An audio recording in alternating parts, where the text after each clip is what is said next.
Luca, sei pronto per partire? Ho già preparato la valigia, ma sono un po' nervosa. Gli aeroporti sono sempre un po' confusi per me. Sì, sono pronto. Anche io un po' emozionato. Ma non preoccuparti, seguiamo la lista. Passaporto, biglietto, documenti, e poi andiamo al check-in. Già, il check-in.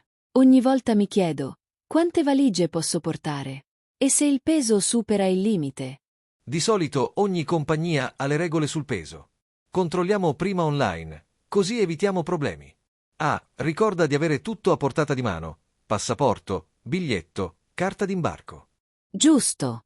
E tu hai controllato l'orario del volo? Non voglio arrivare in ritardo e dover correre tra le file. Sì, il volo parte alle 10:30, quindi abbiamo abbastanza tempo. Meglio arrivare almeno 2 ore prima. Sai, questo momento è anche un buon esercizio per parlare italiano. Possiamo provare a pensare e dire le frasi in italiano, così ci abituiamo. Ottima idea. E per chi ci ascolta, provate anche voi a ripetere le frasi in italiano, come se foste in aeroporto. È un modo semplice per allenare il linguaggio pratico. Perfetto.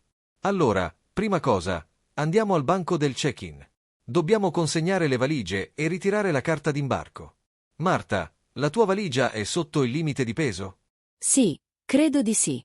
L'ho pesata a casa. Ma sapete, ogni volta mi preoccupo comunque.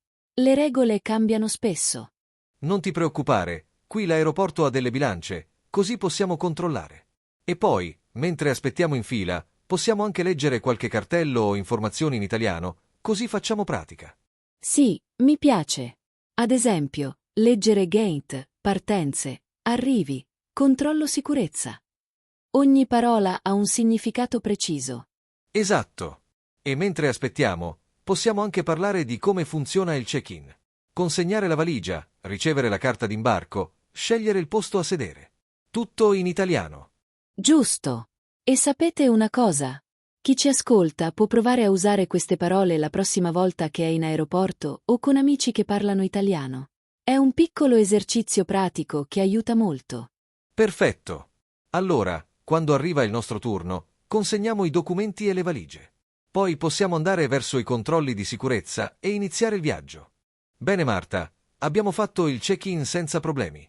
Adesso dobbiamo andare al controllo di sicurezza. È sempre la parte che mette più ansia a tutti, vero? Sì, decisamente. Ogni volta ho paura di sbagliare qualcosa. Non so mai cosa togliere, cosa lasciare nella borsa. Insomma, una piccola confusione nella mia testa. Tranquilla, è normale. Allora, la prima cosa è preparare tutto prima di arrivare al nastro. Così non dobbiamo fare tutto di fretta. Togliamo giacca, cintura, oggetti metallici e dobbiamo mettere liquidi e computer nella vaschetta separata. Giusto, i liquidi sotto i 100 millilitri e tutti dentro un sacchetto trasparente. Ogni volta me lo dimentico. Per fortuna questa volta ho fatto attenzione. Ecco, così va bene. Metti anche il telefono e le chiavi. E soprattutto non avere paura. Gli addetti della sicurezza sono abituati ad aiutare, basta ascoltare le istruzioni. È vero. E un'altra cosa importante è arrivare al controllo già pronti, così non creiamo confusione nella fila. Sai, penso che per chi studia italiano questo momento sia ottimo per imparare tante parole nuove: scanner, vaschetta, metallo, controllo, bagaglio a mano. Sì. E possiamo fare un piccolo gioco per chi ci sta ascoltando. Mentre ci sentite parlare, provate a ripetere mentalmente i nomi degli oggetti che mettereste nella vaschetta. È un esercizio semplice per la memoria. Bella idea. Io per esempio direi telefono, laptop, liquidi, giacca. Chi ci ascolta può provare a farlo adesso. È un buon modo per iniziare a pensare in italiano. Ok, ora passiamo sotto lo scanner. Marta, mi raccomando, niente passi veloci, solo cammina normalmente e aspetta il segnale. Tranquillo. Ho imparato. Anche se ogni volta temo che apra la porta e suoni tutto. Capita a tutti. Ma vedi, è andato tutto bene. Ora recuperiamo le nostre cose, rimettiamo tutto a posto. E adesso siamo ufficialmente nella zona partenze. È sempre un bel momento. Ti senti già un po' in viaggio, anche se non hai ancora preso l'aereo. E guarda quante persone. Alcuni corrono, altri aspettano, altri ancora leggono o mangiano qualcosa. È un posto pieno di storie diverse. Hai ragione. E questo ci aiuta anche a esercitare l'italiano osservando la realtà. Possiamo descrivere cosa vediamo, come se fosse un esercizio di ascolto e parlato. Ottimo consiglio per chi vuole migliorare. E tra poco dobbiamo cercare il nostro gate. Ma per ora respiriamo e godiamoci questo momento di calma. Allora Marta, ora che siamo nella zona partenze, dobbiamo controllare i monitor per trovare il nostro gate. Hai visto dove dobbiamo andare? Sì, ho controllato. Siamo al gate B19. Manca ancora un po' di tempo, quindi possiamo sederci e aspettare tranquilli. È sempre un momento particolare, questo, un misto di calma e curiosità per ciò che ci aspetta. Esatto. È uno di quei rari momenti in cui tutti sono fermi, ma allo stesso tempo stanno andando da qualche parte. E sai una cosa? È anche un buon esercizio di ascolto per chi sta imparando l'italiano, basta prestare attenzione agli annunci. Parlano velocemente, ma se ci si concentra, qualche parola si riconosce sempre. È vero. Di solito ripetono cose come ultimo invito, cambio di gate, imbarco immediato, ritardo del volo. Parole molto utili, soprattutto se si viaggia spesso. E proprio per questo, mentre aspettiamo, potremmo provare a spiegare come funziona l'imbarco. Così chi ci segue può immaginare la scena e imparare il vocabolario. Certo. Allora, prima di tutto, al gate si formano due file. Una per i passeggeri prioritari e una per tutti gli altri. Poi l'addetto controlla il passaporto e la carta d'imbarco. E solo dopo si può entrare nel corridoio che porta all'aereo. Esatto. E un dettaglio importante, tenere sempre la carta d'imbarco a portata di mano. Non serve metterla via nello zaino ogni volta, altrimenti si perde tempo. Sai, una volta mi è capitato di perdere il posto in fila proprio perché non la trovavo. Ah, a me è successo con il passaporto. L'ho lasciato nella tasca della giacca che avevo messo nella valigia a mano. Panico totale per 5 minuti. Succede a tutti almeno una volta nella vita. Tra l'altro, guarda quanta gente intorno a noi. Famiglie, coppie, gruppi di amici, ognuno con una destinazione e un'energia diversa. E questa è una delle cose belle dell'aeroporto. L'umanità tutta insieme, in un unico posto, ma ogni persona in movimento verso qualcosa di personale. Per chi studia italiano, è anche un ottimo modo per descrivere situazioni. Una famiglia sta mangiando, 2 persone stanno leggendo, un ragazzo sta dormendo, esercizi semplici ma utili. Perfetto. E intanto noi aspettiamo che sul monitor compaia la scritta boarding. Ah, e prima o poi dovremo anche ricordare a chi ci ascolta di iscriversi al canale, ma non adesso, abbiamo ancora tempo. Già, lo faremo più avanti. Per ora restiamo concentrati sul nostro viaggio, perché secondo me sta per arrivare l'annuncio. Sì, attenzione, credo che l'altoparlante stia per dire qualcosa. Ecco l'annuncio. Marta. Hanno appena detto che l'imbarco per il nostro volo sta per iniziare. Prima chiamano i passeggeri prioritari, come sempre. Sì, sento anche io. Allora prepariamo i documenti. Passaporto, carta d'imbarco. Ok, ci sono. Mi piace questo momento, anche se un po' di agitazione c'è sempre. È l'inizio ufficiale del viaggio. Infatti. E poi sai, ogni volta che arrivo davanti all'addetto del gate, ho sempre paura che ci sia qualcosa che non va. Anche se è tutto a posto. Ah, è vero. È una sensazione comune. Ma in realtà bastano pochi secondi. Controllano il nome, il volo, e poi ti lasciano passare. Guarda, la fila si sta muovendo. Andiamo anche noi. Perfetto. Vedi? L'addetta fa solo un cenno, passa il biglietto nello scanner e ti augura buon viaggio. E ora si entra nel corridoio, quel tunnel che porta direttamente all'aereo. Ogni volta che lo percorro mi viene un piccolo brivido. Sì, è un momento molto simbolico. Stai lasciando un posto per andare da un'altra parte. E poi senti già l'odore dell'aereo, quel mix di aria condizionata e rumore di motori. Adoro quella sensazione. Ok, ci siamo, stiamo per entrare nella cabina. Guarda, ci accoglie l'equipaggio con il sorriso. Sempre molto professionali. Buongiorno, buongiorno. E ora la parte più divertente. Trovare il posto. Io sono al 18A, posto vicino al finestrino. E io sono al 18B, quindi accanto a te. Perfetto. Mi piace il posto al finestrino, anche se non lo voglio sempre. Quando il volo è lungo preferisco il corridoio, così posso alzarmi senza disturbare nessuno. È vero, ma per un volo corto va benissimo. Mettiamo il bagaglio a mano nella cappelliera. Attenzione, pesa un po'. Aspetta, ti aiuto, ecco fatto. Ora ci sediamo e ci sistemiamo. Mi piace quel momento in cui allacci la cintura e senti l'aereo un po' vibrare mentre le persone si accomodano. Sì, e intanto puoi guardare cosa fanno gli altri. Alcuni leggono, altri dormono già, altri cercano freneticamente le cuffiette. E poi c'è sempre qualcuno che non trova posto per la valigia e inizia a spostare tutto. Sempre. Tra l'altro, questo è un ottimo momento per chi ci ascolta per imparare parole come finestrino, corridoio, bagaglio a mano, cintura di sicurezza, cappelliera. Sono parole che si usano spesso in viaggio. Già. E mentre l'aereo si prepara al decollo, se ancora non l'avete fatto, ricordate di iscrivervi al canale Italian Podcast. È una piccola cosa per voi, ma per noi conta molto. Esatto. E adesso aspettiamo le istruzioni dell'equipaggio e il momento del decollo. Sta per iniziare la parte più emozionante. Ok, finalmente ci imbarchiamo, anche se, Marta, guarda quanta gente. Sembra che metà Europa abbia deciso di prendere questo volo oggi. Sì, è pienissimo. E poi tutti super carichi, o super stressati. Guarda quel signore laggiù. Ha già litigato 3 volte con il trolley. Il trolley ha chiaramente vinto.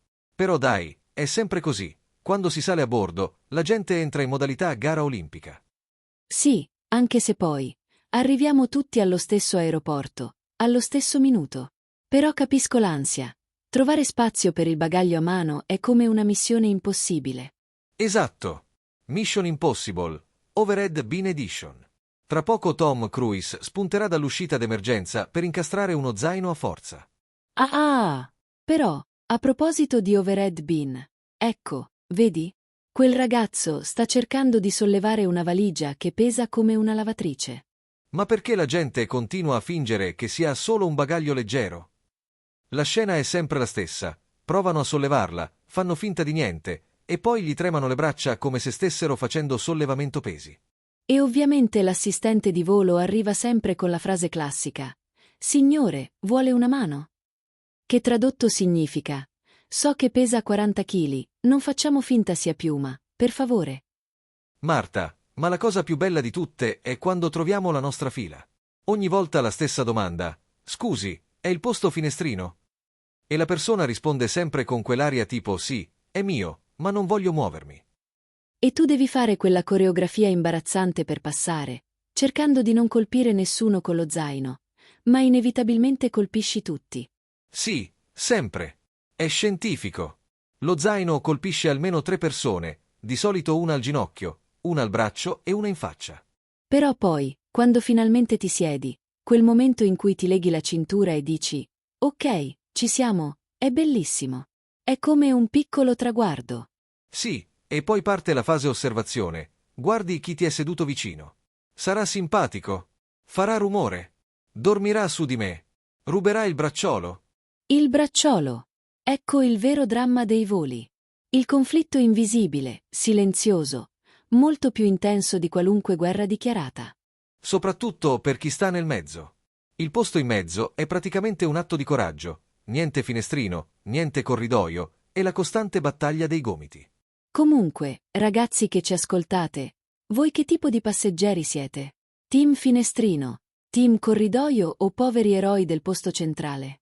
Scrivetecelo nei commenti, siamo curiosi. Sì, ditecelo davvero, così facciamo una statistica nostra, il podcast index dei posti preferiti in aereo. Ok, ora siamo seduti. Il volo sta per partire. E secondo me, Luca, sta per succedere una delle cose più tipiche di tutte. Ah sì? E quale? La lotta con la cintura di sicurezza. C'è sempre quel momento in cui sembra che si sia accorciata di 10 centimetri rispetto all'ultima volta. Verissimo. E soprattutto fai finta di saperla agganciare con una sicurezza che non hai. Ed è lì che finisce questa parte. Nella prossima, si decolla. Finalmente siamo decollati. Sai, ogni volta che l'aereo si stacca da terra, sento quella piccola scossa allo stomaco. Non è paura, è più una sensazione di libertà, come se stessi lasciando tutto per un attimo sospeso nell'aria. Capisco perfettamente. È quel momento in cui senti che sta iniziando davvero il viaggio. E poi dall'alto tutto sembra diverso, le città diventano piccole, le luci sembrano costellazioni, è quasi poetico. Già. E questa è sempre una parte interessante per chi impara l'italiano. Il vocabolario dell'aereo. Per esempio, adesso siamo nella fase di crociera, cioè quando l'aereo ha raggiunto la sua altezza stabile e procede tranquillamente. Sì, e tra poco passeranno le assistenti di volo per il servizio bevande. A proposito, cosa prenderai? Io penso un succo d'arancia. Mi ricorda sempre i viaggi verso il mare. Io forse un tè caldo. Mi aiuta a rilassarmi. Pausa. Sai una cosa? Quando sono in aereo, mi viene sempre voglia di riflettere. È come se il cielo mi lasciasse spazio per pensare. Tipo, dove sto andando e dove sto tornando. Interessante. È un tempo sospeso. Un momento in cui non sei davvero da nessuna parte, non sei più nel luogo di partenza, ma non sei ancora arrivato. E allora la mente si apre. A proposito, sarebbe bello sapere se chi ci ascolta prova la stessa sensazione. Magari fatecelo sapere nei commenti. Vi piace volare? Vi rilassa o vi agita? Ottima idea. Comunque, ora che siamo in volo, possiamo anche parlare di alcune frasi utili che si sentono sempre in aereo. Per esempio, allacciare le cinture di sicurezza, che significa mettere e chiudere la cintura. Oppure tavolino in posizione verticale, cioè alzare il piccolo tavolo davanti al sedile. E anche spegnere o mettere in modalità aereo i dispositivi elettronici. È una frase che sentiamo tutti, ma spesso chi è all'inizio con l'italiano non sa bene come tradurla. Giusto. E se qualcuno vuole ripassare queste espressioni, ricordiamo che può sempre riascoltare questo episodio. E se non l'hanno ancora fatto, possono anche iscriversi al canale per seguire tutti i nostri podcast. E questa era la seconda call to action. Non ne faremo troppe. Promesso. Bravo! Tenere il pubblico con noi in modo naturale è importante. Ora, mentre l'aereo procede e la cabina si calma, propongo che ci prepariamo alla prossima fase, l'atterraggio. Anche lì ci sono situazioni interessanti, sia per chi viaggia, sia per chi studia l'italiano. Perfetto. Allora continuiamo questo viaggio. Ci vediamo nella prossima parte, quando saremo ormai vicini alla destinazione. Siamo quasi arrivati. Lo senti anche tu quel cambio nel rumore dei motori? È sempre il segnale che siamo in discesa. Ogni volta che succede, mi viene quella piccola emozione, come se il viaggio si stesse chiudendo e una nuova parte stesse per cominciare. È vero! L'atterraggio è una transizione, si passa dal silenzio del cielo al movimento della città. E guarda che spettacolo! Le luci sotto di noi sembrano disegnare una mappa luminosa. È difficile non rimanere incantati. A proposito di atterraggio, ci sono alcune frasi utili da imparare. Per esempio, quando l'altoparlante dice «stiamo iniziando la nostra discesa», vuol dire che l'aereo si sta preparando per scendere verso la pista. Oppure riporre il bagaglio a mano, cioè metterlo nello scompartimento sopra la testa, quello che in italiano si chiama cappelliera. E c'è anche spegnere tutti i dispositivi elettronici. Di solito lo ripetono 2 o 3 volte. Gli assistenti di volo devono essere sicuri che nessuno stia guardando l'ultima puntata della sua serie preferita proprio mentre tocchiamo terra. Sì, a volte sembra che ci siano passeggeri che preferiscono rischiare la vita pur di finire un episodio. Ma, scherzi a parte, questa è una fase importante. Le persone iniziano a guardarsi intorno, controllano di non aver perso nulla, si preparano mentalmente a rientrare nella realtà. Ed è anche un momento perfetto per parlare di emozioni. Perché ogni atterraggio porta con sé una sensazione diversa. Se torni a casa, senti sollievo. Se arrivi in un nuovo paese, senti curiosità. Se vai da qualcuno che ami, senti gioia. Sono completamente d'accordo. E sarebbe bello sapere cosa provano i nostri ascoltatori quando l'aereo tocca terra. È una delle 3 interazioni che possiamo chiedere, giusto? E allora, se vi va, scriveteci nei commenti. Qual è la vostra emozione più forte durante l'atterraggio? Siamo curiosi di leggere le risposte. Ottimo! Ecco, senti, stiamo scendendo davvero. Presto sentiremo quel caratteristico thump, cioè il rumore delle ruote che toccano la pista. È uno dei suoni più riconoscibili del viaggio. E subito dopo il comandante dirà la sua frase classica. Benvenuti, la temperatura esterna è... Io adoro quel momento. È come se ti dessero il benvenuto in una nuova storia. Perfetto. Questa parte si chiude proprio con questa sensazione: l'arrivo, la curiosità, il momento prima di aprire una porta verso un luogo diverso. Nella prossima parte, invece, ci sposteremo nell'aeroporto di arrivo. Controllo passaporti, ritiro bagagli. La vera avventura comincia lì. Eccoci, siamo atterrati. L'aereo si sta lentamente fermando e tutti si alzano in piedi come se fosse una gara. Non capirò mai questa cosa. Perché tutti si alzano quando sanno benissimo che ci vorranno almeno 5 minuti prima che si apra la porta? È vero, è uno dei misteri dell'umanità. Ma forse è solo la voglia di uscire, di respirare un'aria diversa. Sorride. Comunque eccoci qui, zaino in spalla, cintura slacciata, pronti a entrare nel terminal. E la prima tappa è sempre quella. Controllo passaporti.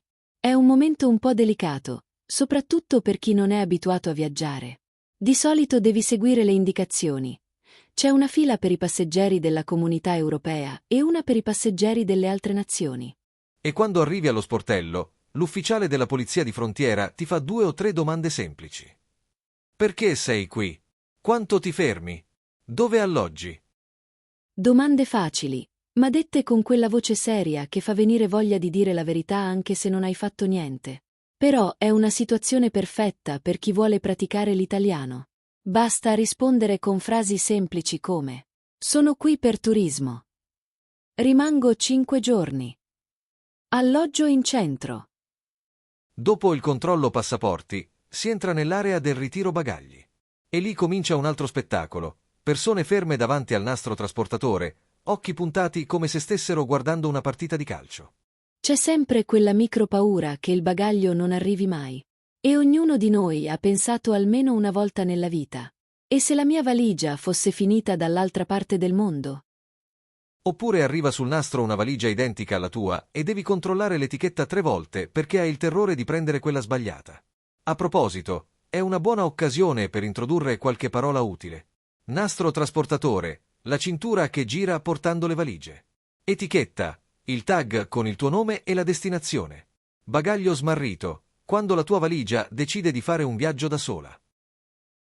E mentre aspettiamo la valigia, si sente sempre una voce che ripete: non lasciare i bagagli incustoditi. La parola incustoditi significa senza controllo, cioè lasciati soli senza che nessuno li guardi. Perfetto. Oh, guarda Marta, la nostra valigia. È uscita proprio ora. Che felicità quando la vedi arrivare. È come ritrovare un vecchio amico. Sì, è una piccola vittoria personale. Adesso possiamo uscire e andare verso l'ultima zona dell'aeroporto. La dogana, che è il controllo finale per verificare che non stai portando oggetti proibiti o cose da dichiarare. Questo sarà il tema della prossima parte. E sarà anche il momento in cui davvero capisci che sei arrivato. Gente che si incontra, persone che aspettano con i cartelli, emozioni ovunque. Esatto. E se fin qui il podcast vi sta piacendo, ricordate che potete iscrivervi al canale per sostenere Italian Podcast. È una delle poche interazioni che chiediamo oggi, ma ci aiuta tantissimo. Siamo arrivati alla dogana. È sempre l'ultima tappa prima di uscire davvero dall'aeroporto. Qui di solito hai 2 linee. Una con il cartello nulla da dichiarare e una con da dichiarare. La maggior parte delle persone passa dalla prima, perché significa che non hanno oggetti speciali, cibi particolari o grandi quantità di denaro. Sì, e se non sei sicuro, è sempre meglio chiedere. Gli agenti della dogana preferiscono una domanda in più piuttosto che un problema dopo. E poi basta usare frasi semplici. Devo dichiarare qualcosa. Ho solo effetti personali. Non ho cibo o oggetti proibiti. La parola effetti personali, per chi non la conosce, significa le tue cose private, cioè vestiti, oggetti quotidiani, niente di sospetto. Guarda Luca, proprio lì davanti c'è l'uscita. Mi emoziona sempre questo momento. È come se si aprisse un sipario su un nuovo mondo. Ed è anche il momento più rumoroso dell'aeroporto. Gente che si abbraccia, persone che si ritrovano dopo mesi, bambini che corrono, e poi tutti quelli che aspettano con i cartelli. È sempre divertente sbirciare i nomi, alcuni seri, altri strani, altri impossibili da pronunciare. E poi c'è un profumo diverso. Ogni aeroporto ha il suo odore. Chi sente odore di caffè, chi sente aria condizionata, chi sente profumo di nuovi inizi. E subito dopo l'uscita, arriva il vero dilemma. Come raggiungiamo il centro città? Taxi, autobus, treno. Io sono per il treno. Di solito è veloce, comodo e ti permette di osservare un po' il paesaggio. Guarda laggiù, il cartello delle indicazioni. Dice Trains to City Center, cioè treni per il centro città. Seguiamo la freccia. Prima però, un piccolo momento di ascolto attivo per chi ci segue. Se voi foste appena atterrati in un paese nuovo, quale mezzo usereste per arrivare in città? Scrivetelo nei commenti. Taxi, autobus o treno? Siamo curiosi di sapere cosa scegliereste. Ottima domanda. Io continuo a dire treno. E adesso stiamo entrando in una delle zone più caratteristiche dell'aeroporto, il corridoio che porta alle stazioni. Lo senti? C'è sempre quell'eco particolare, con valigie che rotolano e annunci che rimbalzano sulle pareti. Sì, sembra quasi la colonna sonora del viaggio. E mentre camminiamo, guardo le persone intorno a noi. C'è chi è stanco morto, chi è emozionato, chi è disorientato, e chi sta correndo come se l'aeroporto fosse una pista d'atletica. È vero. E poi ci sono quelli che sembrano sapere esattamente dove andare. Li riconosci dallo sguardo deciso. Io li guardo e penso sempre, ma come fanno? Io mi perderei anche con un navigatore. È proprio la magia dell'arrivo. Un piccolo caos pieno di vita. Finalmente, saliremo sul treno e ci avvicineremo alla città. Un nuovo capitolo del viaggio sta per iniziare. Eccoci finalmente sul treno. È sempre un momento che adoro. Ti siedi, appoggi la schiena, respiri e senti davvero che il viaggio sta entrando in una nuova fase. Guarda fuori dal finestrino, Luca. Le luci della città sembrano avvicinarsi pianissimo, come se ci stessero dando il benvenuto. Sì, è un passaggio dolce. E poi questo treno è silenzioso, pulito, perfetto per osservare i passeggeri. C'è chi dorme con la testa che cade di lato, chi ascolta musica, chi manda messaggi a casa per dire sono arrivato. È una piccola fotografia dell'umanità. E parlando di messaggi, se vi piace questo tipo di podcast, con storie realistiche e situazioni di viaggio, fatecelo sapere con un like e iscrivetevi al canale Italian Podcast. È un gesto semplice, ma per noi fa la differenza. Assolutamente sì. E se qualcuno sta ascoltando mentre è davvero in viaggio, beh, buon viaggio. Ora però torniamo alla nostra storia. Guarda Marta, il treno sta entrando in una zona più illuminata. Ci siamo quasi, manca poco alla stazione centrale. Questo è il momento in cui, di solito, mi preparo mentalmente. Penso a quello che farò appena scendo, controllo la mappa, mi ricordo l'indirizzo dell'hotel e soprattutto cerco di non dimenticare nulla nel sedile. Quante persone lasciano la giacca, la sciarpa, il caricatore? O peggio, il passaporto. È incredibile come la stanchezza del viaggio possa farci dimenticare le cose più importanti. Per fortuna, noi abbiamo tutto sotto controllo. E guarda, eccoci alla stazione. Il treno sta rallentando, si sente il freno che sfrega sui binari. Mi piace questo momento, è come chiudere un cerchio. Dalla casa all'aeroporto, dal volo all'arrivo, e ora la città che ci accoglie. Quando le porte si apriranno, inizierà davvero l'avventura nel nuovo posto. Ogni città ha il suo ritmo, la sua luce, il suo odore, il suo modo di farti sentire. Ed è per questo che viaggiare è così magico. Ed è stato bello condividere questo viaggio immaginario insieme ai nostri ascoltatori. Speriamo che questo podcast vi abbia aiutato a praticare l'italiano in modo naturale, semplice e un po' emozionante. Se volete altre simulazioni come questa, al ristorante, in hotel, in un negozio, alla stazione, basta dirlo nei commenti. Noi siamo qui, pronti a creare nuove storie con voi. Allora, grazie per averci accompagnati dall'aeroporto fino alla città. Alla prossima puntata di Italian Podcast. Buon viaggio a tutti, ovunque stiate andando.